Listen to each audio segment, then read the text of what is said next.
কল্পনা করুন এমন একজনের শরীর যার চামড়া প্রতি মুহূর্তে পুড়ে ছাই হয়ে যাচ্ছে, পরক্ষণে আবার নতুন চামড়া গজাচ্ছে, আবার পুড়ছে। একবার দুবার নয়, কোটি কোটি বার। এক বছর নয়, এক যুগ নয়, পৃথিবীর হিসাবে পার হয়ে গেছে 1000 কোটি বছর। হে আমাদের রব, আমাদের এখান থেকে একবার বের করুন, আমাদের দুনিয়ায় পাঠিয়ে দিন। জাহান্নামের সবচেয়ে গভীর গর্তে আগুনের এক সিন্দুকের ভেতর কুঁকড়ে পড়ে আছে একটি যন্ত্রণা কাতর সত্তা। তার চেহারা বিহারাত, চোখগুলো গলে বেরিয়ে আসছে, সারা শরীরে আগুনের পোকাগুলো কিলবিল করছে। সে চিৎকার করতে চাইছে, কিন্তু তার গলা দিয়ে কোনো আওয়াজ বের হচ্ছে না। বের হচ্ছে শুধু ফুটন্ত ধোঁয়া। কে এই সত্তা? এ আর কেউ নয়, এ হলো সেই অভিশপ্ত ইবলিস, যে বলেছিল আমি আদমের চেয়ে শ্রেষ্ঠ। কেন আমি নত হব হই নগণ্য মাটির পুতুলের সামনে? আজ 1000 কোটি বছর পর তার সেই অহংকারের পরিণতি কি? আজ সে জাহান্নামের গভীরে কি করছে? সময় বা কাল দুনিয়াতে আমাদের কাছে খুব দামি, কিন্তু আখিরাতে, বিশেষ করে জাহান্নামে, সময় বা টাইম এক অভিশাপ। আল্লাহ তাআলা ইবলিসকে কিয়ামত পর্যন্ত হায়াত দিয়েছিলেন। সে তার হায়াত শেষ করেছে পাপ আর ধোঁকা দিয়ে। কিন্তু বিচারের দিন শেষ হওয়ার পর, যখন অনন্তকাল শুরু হলো, তখন থেকে শুরু হলো তার আসল লাঞ্ছনা। আজ আমরা ইতিহাসের পাতা আর হাদিসের ইঙ্গিত থেকে এমন এক দৃশ্য আঁকব যা দেখলে আপনার রক্তহীন হয়ে যাবে। আজকের ভিডিওতে আমরা দেখব 1000 কোটি বছর আগুনে জ্বলার পর শয়তানের শারীরিক গঠন কেমন হয়েছে, তাকে কি খেতে দেওয়া হচ্ছে, এবং এত বছর পর সে তার সঙ্গীদের সাথে কি আচরণ করছে। দূরে সরে যাও। আল্লাহ তাআলা কেন তাকে কুকুরের সাথে তুলনা করবে, আর কি বা হবে তার শেষ ভাষণ? জাহান্নামের স্তরগুলোর মধ্যে সবচেয়ে ভয়াবহ স্তর হলো হাবিয়া বা অতল গহ্বর। দুনিয়ার আগুন যার কাছে বরফের মতো মনে হবে, এতটাই উত্তপ্ত সেই স্থান। মুফাসসিরগণ বলেন, ইবলিসের শাস্তি হবে সবচেয়ে কঠিন, কারণ সেই সব পাপের মূল। 1000 কোটি বছর ধরে সে একটি বিশেষ শাস্তির মধ্যে আছে। কিছু বর্ণনায় পাওয়া যায় জাহান্নামের তলদেশে আগুনের তৈরি একটি বিশাল সিন্দুক বা কফিন আছে। ইবলিসকে সেই সিন্দুকের ভিতর ঢুকিয়ে তালাবদ্ধ করে দেওয়া হয়েছে। কেন জানেন? কারণ দুনিয়াতে সে তার চেলারা বা শয়তান বাহিনী নিয়ে অহংকার করত। আজ সে একা। হাজার হাজার বছর ধরে সে শুধুই অন্ধকার দেখছে। তার নিঃশ্বাস ফেলার শব্দ সেখানে প্রতিধ্বনিত হয়ে ফিরে আসে, যা তাকে আরো উন্মাদ করে তোলে। তার এই সিন্দুকটি মহাবিশ্বের যে কোনো ব্ল্যাক হোল বা কৃষ্ণ গহ্বরের চেয়েও ভারী। মনে হয় যেন কোটি কোটি পাহাড় তার বুকের উপর চাপিয়ে দেওয়া হয়েছে। সে শ্বাস নিতে চায়, কিন্তু বাতাস নেই, আছে শুধু বিষাক্ত আগুনের ধোঁয়া। সেই সিন্দুকের ভেতর তাকে নড়াচড়া করার মতো জায়গা দেওয়া হয়। সে একবার ডানে ফিরতে চায়, কিন্তু ডানের দেওয়াল আগুনে। সে বামে ফিরতে চায়, বামের দেওয়াল কাঁটাযুক্ত।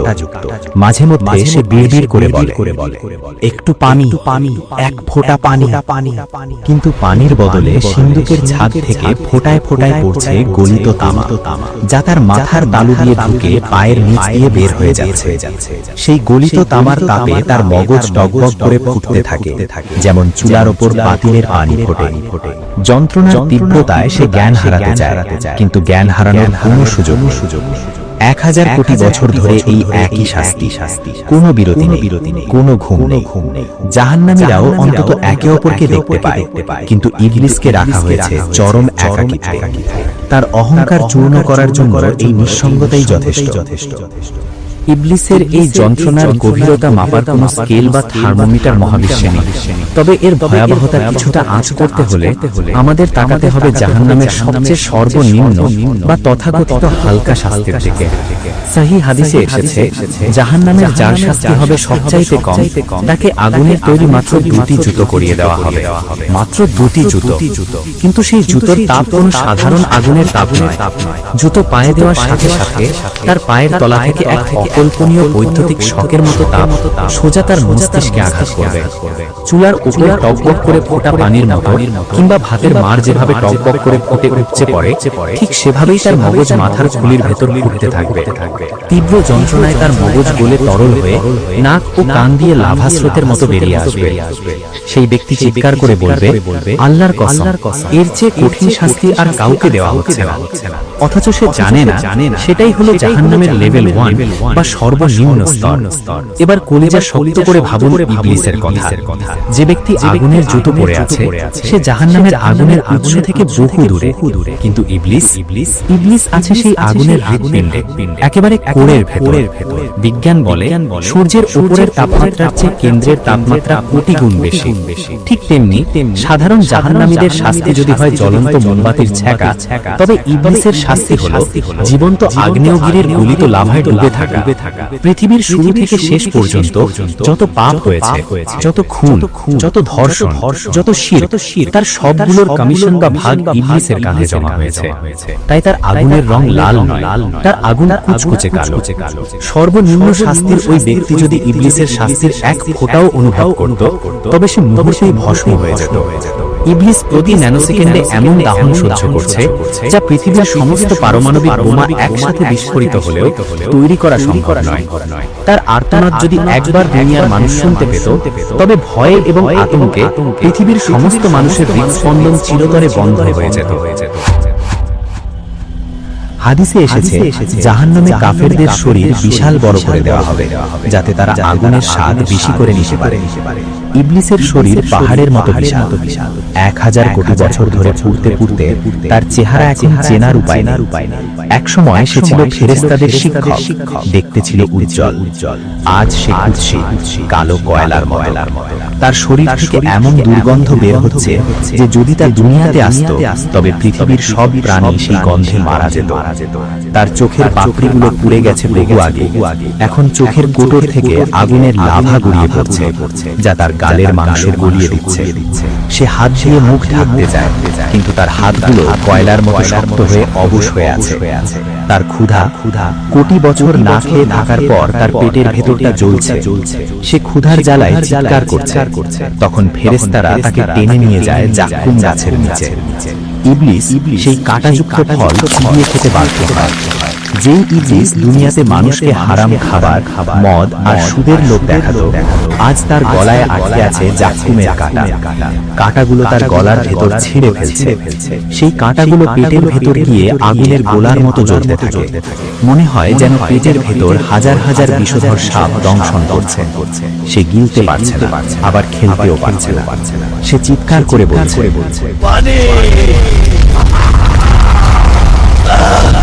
পানি দাও, কলিজা ফেটে গেল।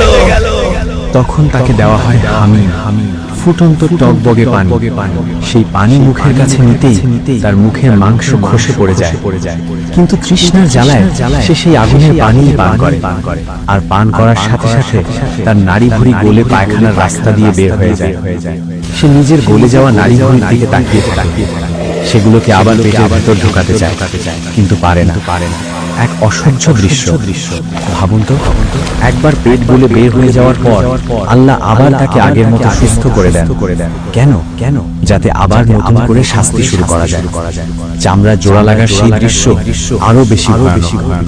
সুস্থ হওয়ার পর সে এক মুহূর্তের জন্য স্বস্তি পায় না, বরং দ্বিগুণ ভয়ে কুঁকড়ে যায়।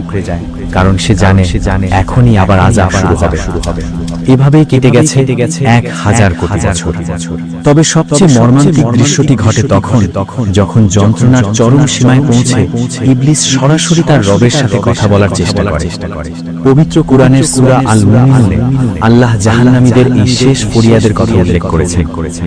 1000 কোটি বছর পর সব অহংকার ধুলোয় মিশে যাওয়ার পর ইবলিস এবং তার অনুসারীরা শেষবারের মতো আকাশের দিকে তাকায়। ইবলিস মনে করতে পারে বহু কোটি বছর আগে সে এই আল্লাহর ইবাদত করত।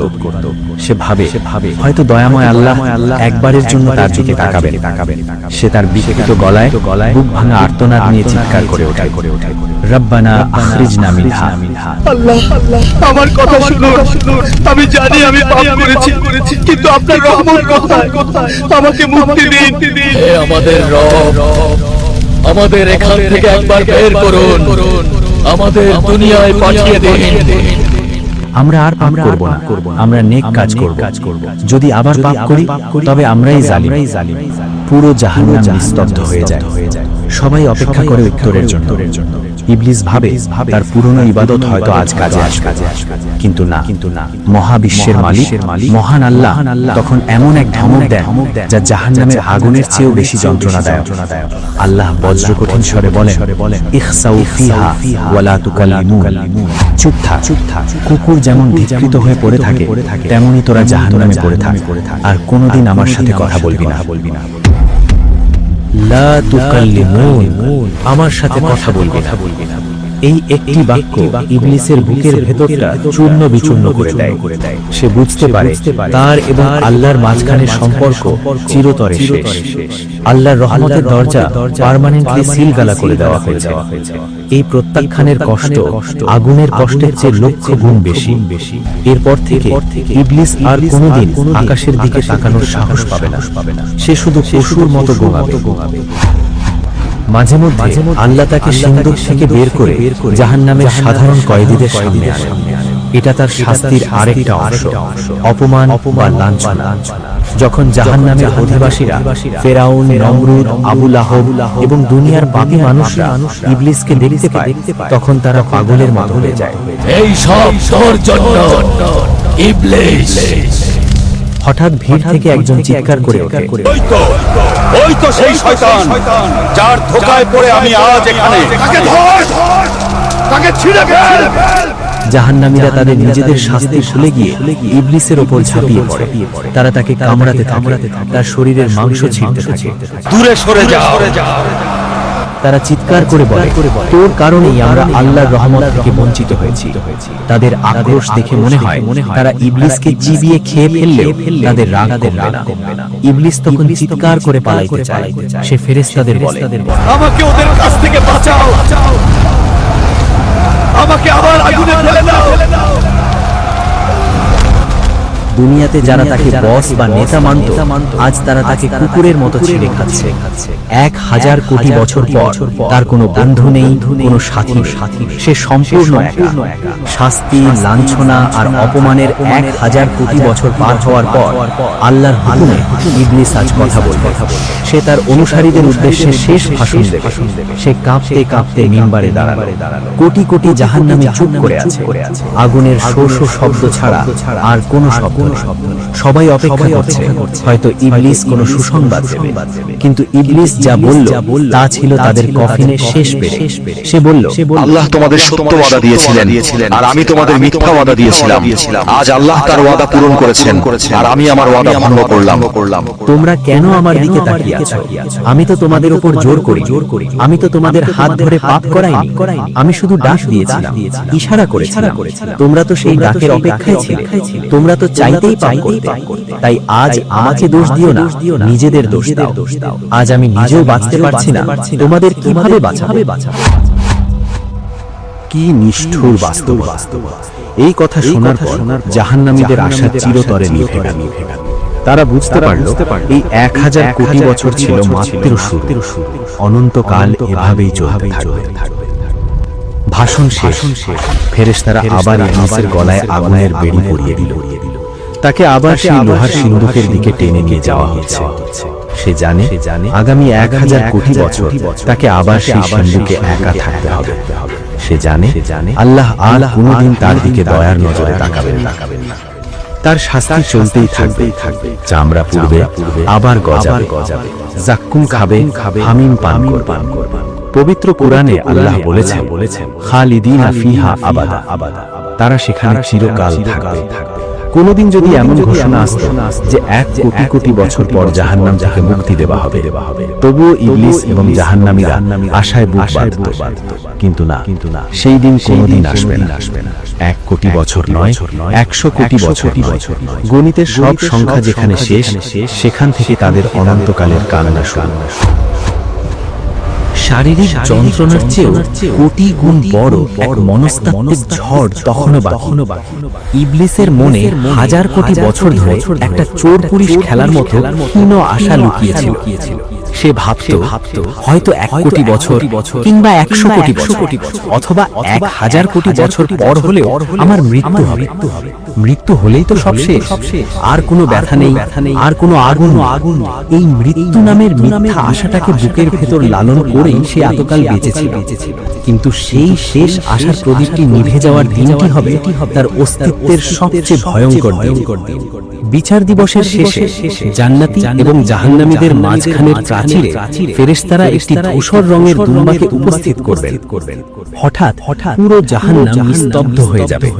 জান্নাতি এবং জাহান্নামী উভয় দলই শ্বাস বন্ধ করে তাকিয়ে থাকবে। ফেরেশতারা বজ্র কণ্ঠে প্রশ্ন করবেন, তোমরা কি একে চেনো?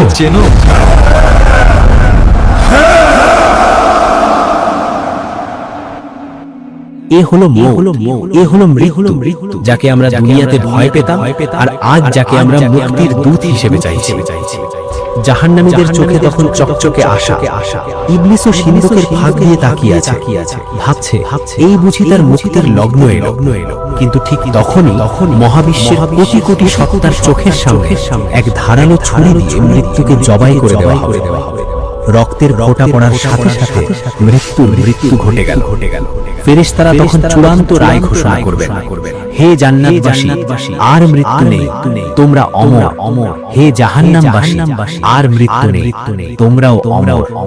এই ঘোষণা শোনামাত্র ইবলিসের সিন্ধুকের ভেতর এমন এক পৈশাচিক দৃশ্য তৈরি হবে যা ভাষায় প্রকাশ করা অসম্ভব। মৃত্যু যখন জীবিত ছিল তখন পালানোর একটা শেষ দরজা খোলা ছিল, কিন্তু মৃত্যু নিজেই যখন মৃত তখন এই আগুন, এই সিন্ধুক, এই জাক্কুম, এই সাপ বিচ্ছু সবই অনন্ত। সমাপ্তি, শেষ বা দি এন্ড শব্দগুলো ইবলিসের ভাগ্যলিপি থেকে চিরতরে ইরেজ বা মুছে ফেলা হলো। হতাশার চরম পর্যায়ে পৌঁছে ইবলিস পাগলের মতো নিজের শরীরে আঘাত করতে শুরু করবে। সে তার নখ দিয়ে নিজের মুখের চামড়া ছিঁড়ে ফেলবে, আগুনের দেওয়ালে নিজের মাথা ঠুকতে থাকবে।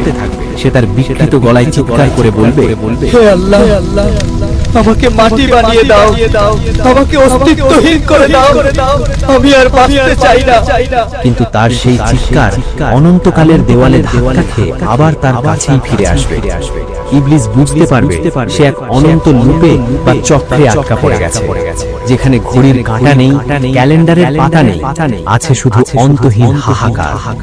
অনন্তকাল শব্দটা এখন তার গলার এমন এক ফাঁস যা তাকে মারবেও না, আবার বাঁচতেও দেবে না, শুধু তিলে তিলে পলে পলে যন্ত্রণা দেবে। প্রিয় দর্শক, এই সত্যটি ভয়, কিন্তু তার চেয়েও বেশি ভয়ের হলো আমাদের গাফিলতা। আজ আমরা শান্তিতে ঘুমাচ্ছি, শয়তান আমাদের কানের কাছে এসে বলছে, আরে আরো সময় আছে, পরে নামাজ পরে ভালো হবে। কিন্তু যে ইবলিস 1000 কোটি বছর পরও নিজের দোষ অস্বীকার করবে, তার কথায় আপনি কেন নিজের আখিরাত বরবাদ করছেন?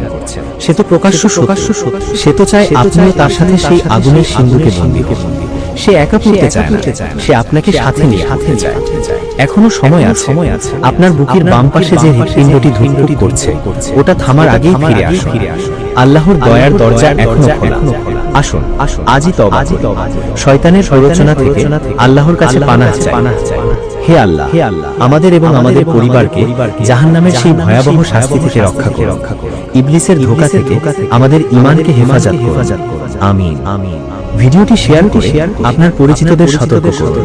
কে জানে হয়তো এই ভিডিওটি দেখার পর কারো জীবনের মোড় ঘুরে যেতে পারে। জাযাকাল্লাহু খাইরান।